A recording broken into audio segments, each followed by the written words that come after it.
Aray ko! Ayoko na talaga. Hindi na ako uulit. Ako nga pala si Jomar. At ang girlfriend ko, si Mandy. Nang una talaga kaming magkita, ay nahumaling na talaga ako sa ganda ni Mandy. Maputi, mahaba ang buhok, balingkinitan, at matangkad. Kaya niligawan ko siya agad. At sinagot niya naman ako. Pagsagot niya, ay yun na rin ang unang sabak namin.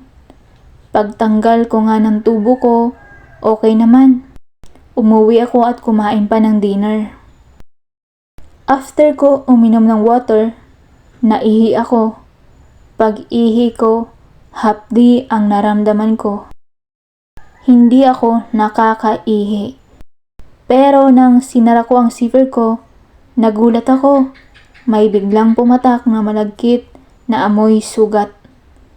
Naisip ko siya lang naman ang katatapos lang namin. Yun pala, ang sakit niya'y palibhasa di ko akalain na ganun na siya. Nagulat ako. Para siyang biglang naglaho na mukhang nagtanim lang sa akin ng remembrance. Ito nga ang ginagamot ko ng capsule na nabili ko sa butika. Laking sisi ko dahil ginawa ko pa yon sa kanya. Pero di naman talaga maiiwasan yon. Ang problema lang talaga kung bakit meron siya nun. Palagay ko kahit kanino siya nakikipaglaro kaya nagkaroon ng bakterya ang iniingatan niya. Kaya ngayon, dala na ako. Ngayon ayaw ko na rin mag-girlfriend at gusto ko na lang tumandang binata. Tama ba ang naging pasya ko sa sarili ko?